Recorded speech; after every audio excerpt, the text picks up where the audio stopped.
Hi guys, I'm Marisa Rothman at Marisa Rothman. Danielle at Danielle TBD. And this is our Vodcast, We Have Thoughts.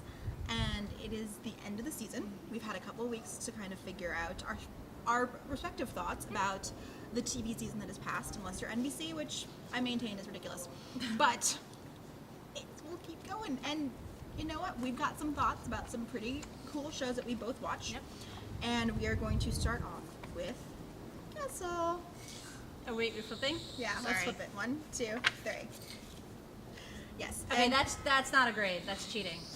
I maintain this actually is a grade. It's a cheating grade. It's like those are 2 grades, and if you like, they encompass a large. It's like 80 to 85, and just pick a number.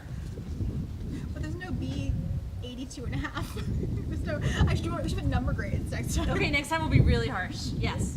Next time we'll do number grades, because those are 2 separate grades. Like But it's barely 2 separate grades. Because there's a reasoning behind it. Because I feel like there's been a lot of criticism about the season, which some of it's right, I think, some of it's wrong. Because clearly I am the correct person, it's what's right or wrong. But no, some of it I agree with, some of it I don't agree with. But after I wrote the grade, which my initial grade was B, I was thinking that there actually are some issues that I think that I have a stronger issue with, that it's kind of been festering the more I think about it. Okay, but why didn't you just give it a B minus? Because I thought the entire season as a whole was better than just a B minus.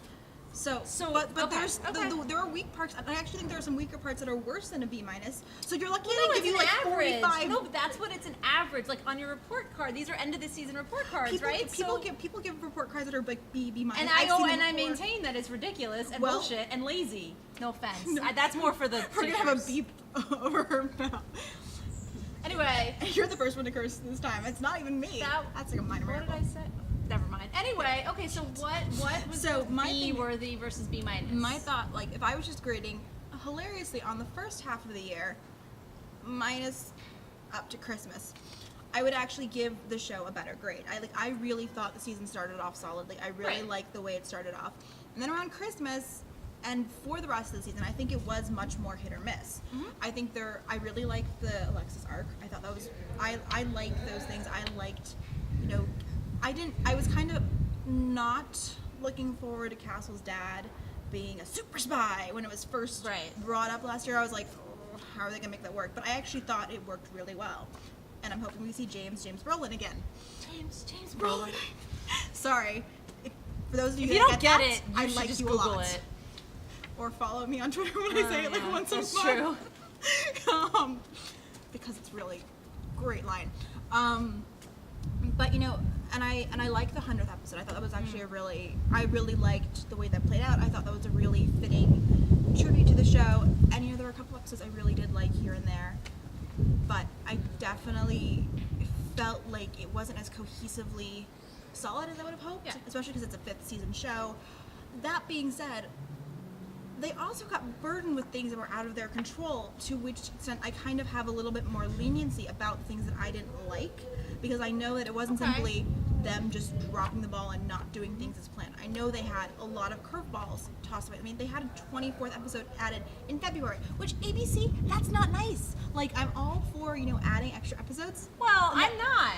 I mean, if they need to. But for this reason, I'm not in favor of it, because you're right, because when you add it so late in the game, it messes up not only your current plans for the season, but it also burdens the writers and the actors and the crew. Unbelievably so. And it ends up detracting. Like, even if that episode is amazing as a standalone episode. I thought still ended up really well. Yeah, but at the same time, like, it still took time out of all of the other things that they had to build up to, that they had to do, and that ended up taking a back burner for that moment. So, ABC, you gave it a 23rd episode in like October, I think. You generally give those extra episode orders with enough time in October.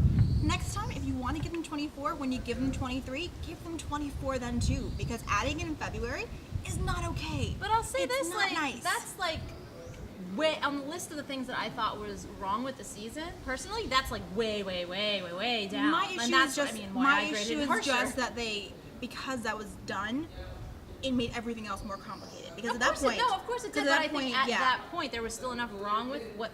Maybe not wrong. Maybe wrong with is the wrong term. But there was still enough that I didn't love, that I didn't think was strong. That's why I graded it harsher. Fair.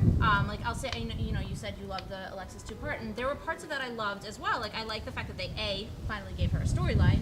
B, I liked the fact that like it was a big scope story and they didn't try to cram it all in. But there were elements of the story, like the reveal that they were after Alexis, not the friend. Like that to me was so obvious from like minute 10 of the first episode that nobody in that precinct or the parents or castle, nobody said what about this possibility, and that's just like shoddy police work right there. Like they were so honed in. So like little things like that where, you know, every procedural is going to take liberties and cross jurisdictions and do little things for the format and for the formula of the storytelling. But as you said as well, in the 5th season of a show like this, the more you do that, the more noticeable it is, and the more I feel like it's just cheap and lazy, and I don't want to watch that. And I will say that I graded a lot harsher based on the finale. Like, even if I loved everything leading up to the finale, which clearly I had issues with a bunch of things, I was so upset by that finale that I was like, no, it's that whole effect of like, can one moment taint or make better everything that's come before it? And a lot of that is just knowing the format of the procedural, right? Like, you know that they've gotten another season. You know that in order for the show to exist in the way that traditional procedurals exist, she can't take her job that she's been offered, you know, in the FBI. And so you know that now her decision to marry him and stay stay in her department, or not marry him but still stay, weighs heavily on him, and it's a different dynamic for her character than if she was just able to make the decisions she wanted to make. Like ideally, it would be a forward-thinking show, and she could take the job, and we could go see what that would look like, and maybe he's still in her life, and they try long distance or whatever, and so but that's not the kind of storytelling they're doing, because it's a straight procedural. And so because you know all of these things that are going on in the background, production-wise and everything, and storytelling-wise, I felt like there are stakes. And the minute I feel like there are no stakes, like anytime they put either one of them in danger, which they did a lot this season, still, especially, I'm like, there are no stakes here because you know that you can't die. Right. Like, and to me, that's like, then if you know that as a show, stop doing that. Stop giving me false stakes, because it can be tense in the moment, but in the back of my head, I'm always thinking, doesn't matter in the end, you're gonna walk away fine at minute 44. And that stuff, it's just like, it's in a 5th season show, or even in, honestly, a 2nd season show, I'm just like, I want to see more from you. I want you to be better than I feel that you are. I mean, I will say, I know that Andrew had said when he and I did an interview that basically the Alexa card they play, they could only play that once. Absolutely. Because I mean, that's specific to Alexis. I mean, look at, they had Kate standing on the bomb. They had her get shot in a previous season finale. They put them in dangerous situations that you know they're going to get out of. And I feel like at some point it's weird. You know, we're not grading SVU, but SVU does something similar. I don't watch it. I know. That's why I was going to explain. They have this huge like Benson cliffhanger, and it's. You know, it always fascinates me when cliffhangers revolve around the livelihood of a central character, because unless there's a contract negotiation, it very much feels like a false. Like, you know, they're going to come back. It's the issue of how, and the question then becomes, how's it going to impact them versus are they going to come back? Which I would love if they would then explore more, and that's also honestly one of my criticisms of Castle, is that I don't feel like the PTSD that we've seen characters like Esposito or even like Kate go through has been a steady thread. It's been popped up when they need it, and then it goes away. And it's like, no, if you're constantly in these dangerous situations as a regular cop or with heightened circumstances, those are the kinds of things that would make those those lower stakes okay for me. Because then I'd say like, oh my God, you know what? You're gonna be hardened next year, or you're gonna have a drinking problem, or something is gonna come out of this. That's a little cliche, but like, but something will come out of this to affect you on a character level, and that's the stuff I want to watch. And because it's supposed to be a character-driven procedural, that's what I want them to do, and they don't quite do it. And so that's why I'm like, I'm through being nice to you just because I have fun when I watch the show, because I've stopped having as much fun, because all of these little things they're not nitpicks to me anymore. They're things that actively bother me about the show. I'm like, I don't even know if I want to watch it. Like, I know it was off your schedule. It was off my schedule, and that's the thing. I did the same thing 2 years ago, and then the premiere brought me back, and that's what happened this year too. The premiere brought me back, and I said, you know what, you can do a strong premiere, but you have to be more consistent because there's too much on, and I have too much to do. That if you're not hooking me week after week, I'm not into it. Yeah, I will say the finale.